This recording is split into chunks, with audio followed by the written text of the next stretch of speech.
Hi, my Discordant darlings, it's CK, and today I am going to be walking through part 1 of, I don't know how long, an explanation of the format that I roleplay in. It can seem daunting to some who try it out, but trust me, if you like writing and you like role-playing and you like immersing yourself into a real-time experience where people actually know how to type, it's worth it. So, part 1 is going to be the WhoChat. Here we have Roleplay Evolution, and I just entered into the WhoChat. The WhoChat tells you the most basic information you need, which is how many chatters there are online, and who they might be, and where. Most importantly is where. It's a little early in the day, so there are not a whole lot of people online right now. As you can see, it says we have 7 chatters online, and this is the position they hold, potentially, on the site. So, as you can see, there's also white down here, which the white names are basically just people who don't have a formal membership. They're not paying to be part of the site, which, you know, is not a problem. You don't have to pay anything to play here. There are just perks if you happen to pay.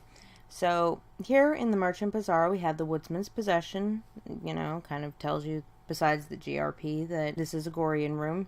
The Woodsman, who is obviously a member of the Cabinet, and Revofan, which is the generic name that pops up when you don't pick one. That shows that they are currently in here. So, this section, Insurgent Inspirations, is basically like the feature area. These 2 rooms are being featured. You might also notice that here, along with here, you'll see a lot of these here. These are sub-rooms. So as you can see, it is a separate room, as you see Hippolyta down here, from an actual room where people just go in. These sub-rooms, actually, you have to go in through the main room before you can enter the sub-room, because for the sub-room you need to do this pull down, which will be explained in a later video. As you can see, a room can have more than 1 sub-rooms. In the case here, you've got the Crows Fly Straight, which leads into Crossings and Coast to Coast. And that is kind of just owned by, this is a site room. It's basically run by the site. Then you have these rooms which are run by members, and this one has 3. So that is basically 4 chat rooms altogether. They're just all connected. So, and then you'll see colors that aren't up top like this one. Those are colors that people can pay for. You can pay to have a custom color. You don't have to. So this is Rebels and Reapers, and it basically is the whole Sons of Anarchy section, where if you want to play a bike, you can play a biker. It's all about motorcycle clubs, bars, brawls, etc. Creative Dimensions, I'm not quite sure what it is. I mean, obviously there's Zombie Apocalypse, but I'm not quite sure what the other 2 are. I don't really go into that section. It's not for lack of wanting, just it hasn't appealed to me. And then we have the Erotic Impulses, which is the lifestyle section. Now, most of these are just kind of generic sit-in BDSM chat. You sit in there, you talk for the most part. Occasionally, someone might actually play out a scene. But then there are ones that are themed, like the Shattered Mirror, which is a Alice Through the Looking Glass, Alice in Wonderland room. Then the Arcade is comic book based. It's also run by Christian and Jenny. Then there is the Ville, which is more of a freeform type thing. You can take in anime characters, you can register video game characters, graphic novel characters. You can just kind of bring whatever in there, really, to play. So the next is Fantasy Envisioned, and this one covers a lot of things. We have my homes, DC Noir and Marvel United.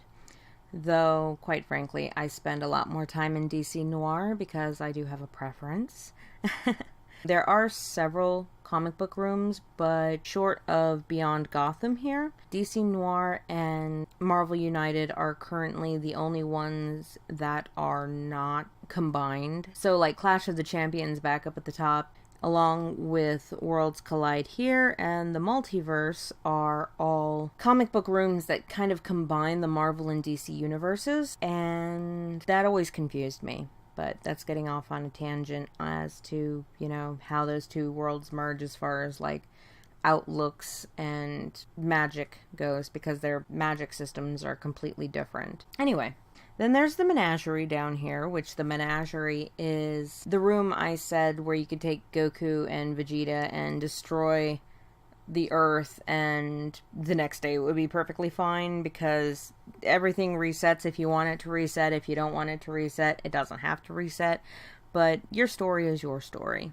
It actually kind of reminds me most of a room that used to be on Chatropolis a long time ago. I think it was called Anime Heaven, where people would go in as anime characters and just, it was crazy. They did all kinds of crazy things in that room. Speaking of anime though, there's also Fandom Wilds, where you can take in anime manga characters. For example, I think somebody's already registered as Ranma from Ranma 1/2. It's been a while since I've been on the boards, but you'll notice that one of these subrooms down here is Everfree Rebellion. Now, the Everfree Rebellion room is for anyone who likes the idea of role-playing My Little Pony, Friendship is Magic. I'm not quite sure what the room is about, but if you went on the boards, you'd be able to find that out. We also have Star Wars, Star Trek, Harry Potter. You know, there's a little bit of everything for anybody. And that is the fantasy section. There are also obvious fantasy things like the Forest of Dreams, but it's kind of a cluster of mess that can't quite figure out what it wants to be.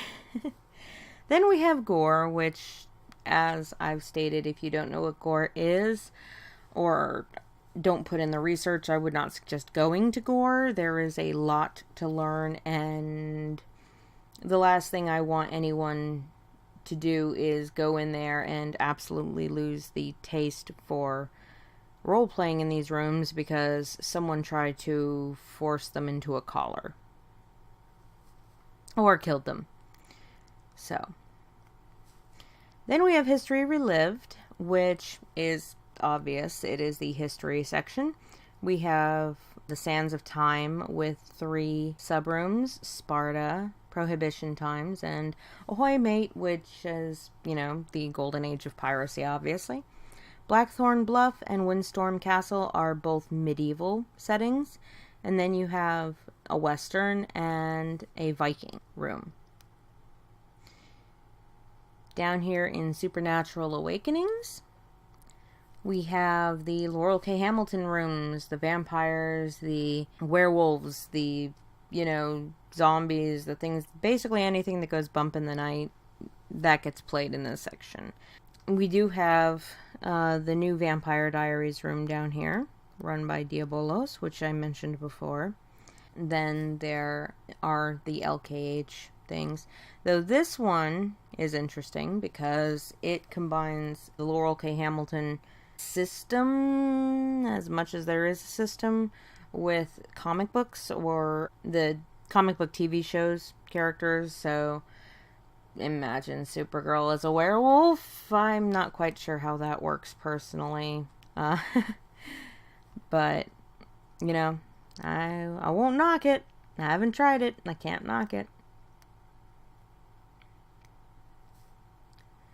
And down here is the Transilient Experimentations. And the Transilient Experimentations is where you can pay $5 to essentially make a room for 30 days.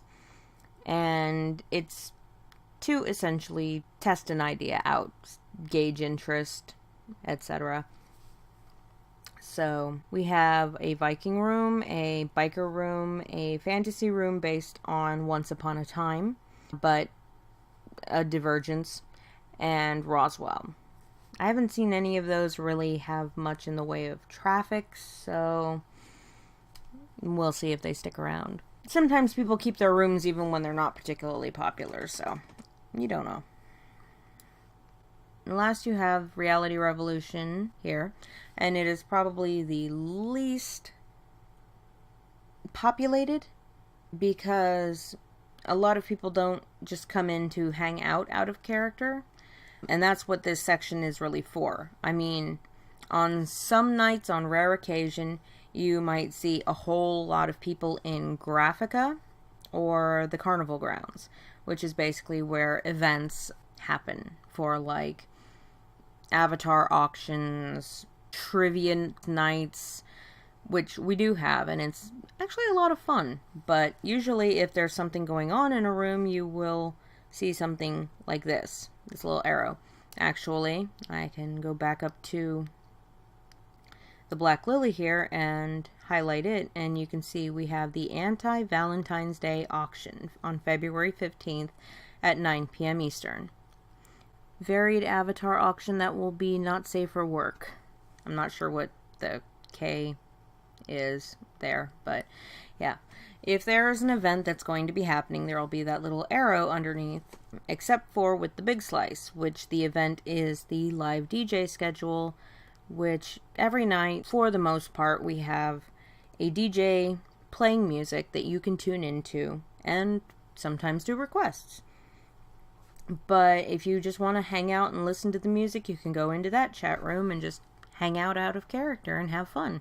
And then down here we have like all of these random links for like site forums, site rules. This is to tune into the radio. Credits for... I'm not 100% sure. I have not actually gone on to all of these links. They do have a periodical that comes out, which is why there's one color for staff writers, basically. Room editor login. Yeah, there are several tutorials, like getting into the chat, introduction, chatting in rooms, HTML coding. And there's a cafe press shop, which I've never actually seen. Private rooms. And then if you want to pay for a membership, that would be done here. If you need a moderator or mediator, as they're called here, you go here, I'm pretty sure, so you know who to go to. Affiliations, I'm not sure what that is. Anyway, this is the WhoChat. So, that is step 1 into joining us for this lovely thing called roleplay. So, until the next video, have fun, my darlings.